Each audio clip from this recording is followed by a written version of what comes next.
Dans cet épisode intense et bouleversant, Krishi, ligotée mais courageuse, subit les menaces implacables de Nandini qui ordonne de l'enfermer dans un cercueil, tandis que Nivedita, brisée par la peur et la culpabilité, finit par avouer sa faute et révèle que le complice de Nandini détient l'enfant.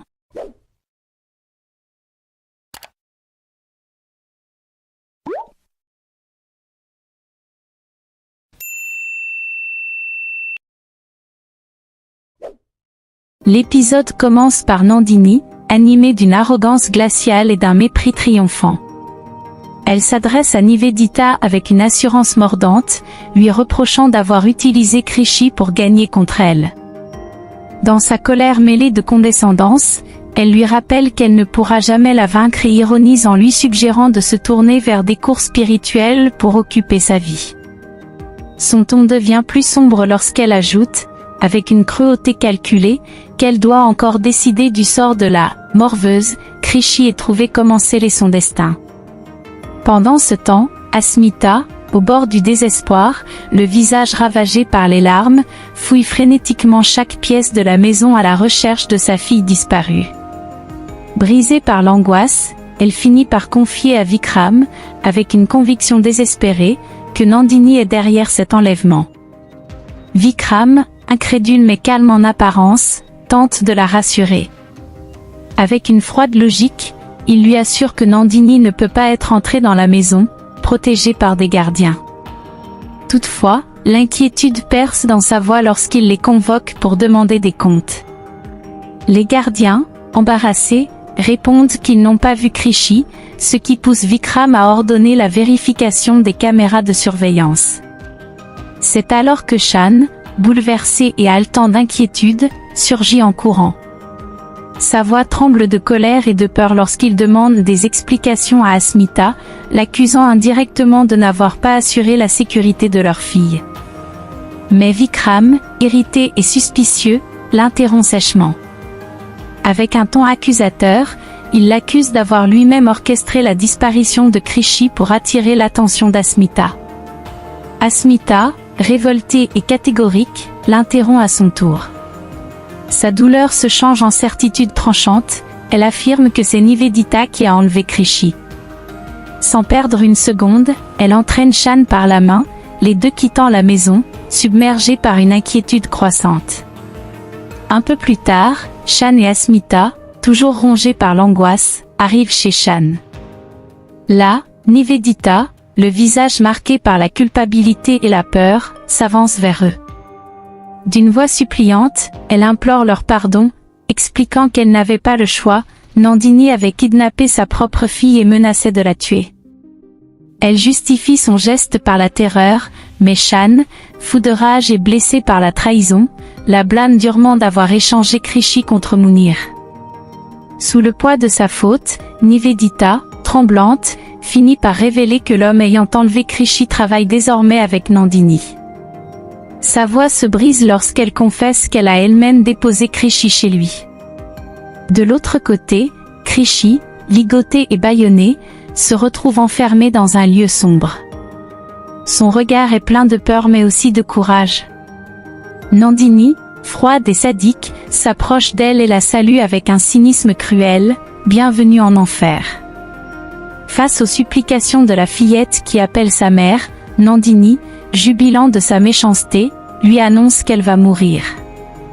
Mais Krishi, tremblante mais courageuse, lui répond avec une foi inébranlable. D'une voix ferme malgré ses larmes, elle dénonce le plan diabolique de sa tante et affirme que le Tout-Puissant la protégera. Furieuse, Nandini perd son calme, gifle brutalement la fillette et la menace de la réduire au silence pour de bon. Elle appelle alors ses complices, leur ordonnant avec un ton impérieux d'attacher Krishi, de la placer dans un cercueil et de l'y enfermer. Pendant ce temps, Asmita et Shan, dévastés par la peur, errent dans un endroit sombre à la recherche d'indices. Leur angoisse se transforme en espoir fragile lorsqu'Asmita découvre une cassette. Ensemble, ils décident de l'écouter. Sur la bande, la voix glaciale de Nandini résonne.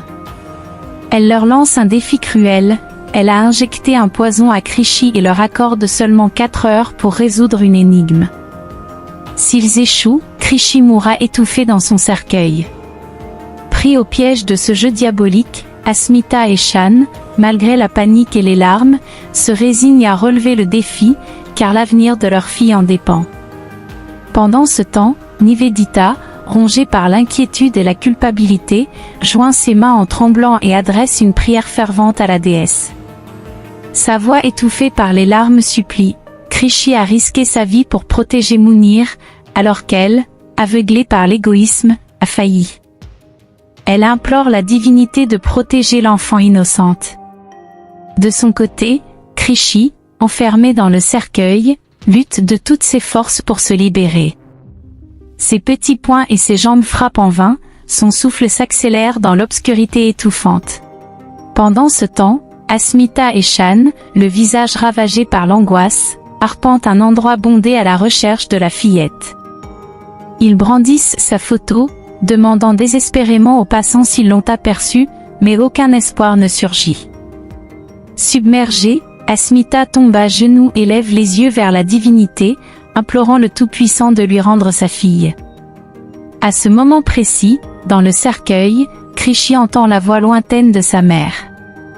Ses jambes redoublent de force, frappant les parois avec acharnement pour alerter. Guidée par ce bruit étouffé, Asmita, paniquée mais déterminée, s'approche avec Shan. Ensemble, ils forcent l'ouverture du cercueil et découvrent Krishi, inconsciente, le souffle faible, une bouteille d'oxygène posée près d'elle. En urgence, Shan, bouleversée mais rapide, court chercher une ambulance.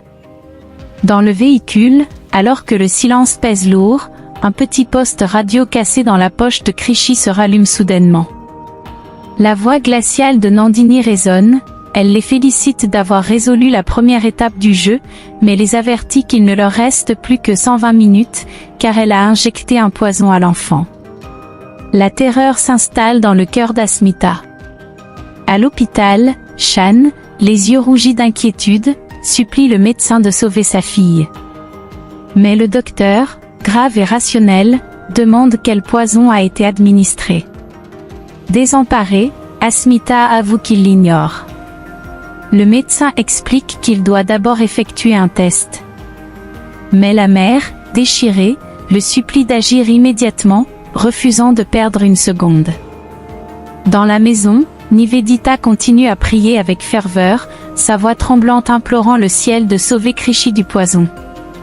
À l'hôpital, Asmita, toujours accablée, demande à Vikram de rentrer prendre soin de Nirvan. D'abord contrarié et jaloux, il finit par accepter. En lui-même, il jure pourtant que si le jeu cruel de Nandini rapproche à nouveau Asmita et Shan, il ne lui pardonnera jamais. Plus tard, Asmita et Shan, désespérés mais unis dans leur douleur, se mettent à prier ensemble pour la survie de Krishi. À proximité, le complice de Nandini les observe en secret et reçoit un appel vidéo d'elle. Le visage cruel de la femme apparaît à l'écran. Elle jubile de leur souffrance et ordonne à son complice de transmettre une note à l'hôpital, puis de filmer la réaction des parents.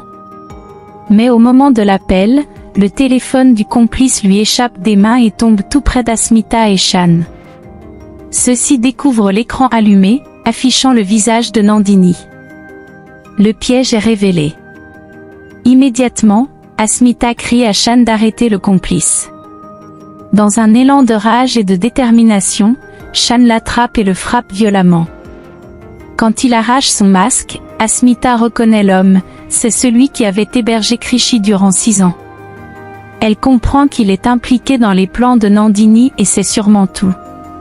Poussée par la colère, Shan le frappe encore, exigeant qu'il révèle les détails du complot. C'est alors que Nandini réapparaît en appel vidéo. Sa voix glaciale interrompt la scène. Elle rappelle à Shan qu'il ne lui reste plus que 50 minutes pour sauver Krishi. Elle l'avertit qu'à perdre du temps en violence, il condamnera sa fille. Son ton cruel souligne que chaque seconde écoulée rapproche l'enfant de la mort. Peu après, Asmita et Shan, le cœur battant, arrivent sur une falaise isolée. Là, il retrouve Nandini, radieuse dans sa cruauté. Avec un sourire narquois, elle ironise sur leur ponctualité, se demandant si elle est due à l'amour de leur fille condamnée. Shan, bouillonnant de rage, exige l'antidote sans plus attendre. Mais Asmita, en pleurs, supplie Nandini d'arrêter ce jeu cruel. Sa voix se brise, elle rappelle qu'elle a déjà sacrifié son amour, épousé Vikram, et qu'elle ne lui a rien laissé. Alors pourquoi s'acharner ainsi? Nandini, ivre de sa propre cruauté, éclate de rire. Avec un plaisir malsain, elle confesse qu'elle adore cette sensation, tenir entre ses mains la vie de chacun, comme si elle était le Tout-Puissant. Voilà, c'est la fin de l'épisode 172. Si vous avez aimé cette vidéo et que vous souhaitez découvrir encore les moments forts de cette série, abonnez-vous et activez la cloche de notification pour ne rien manquer.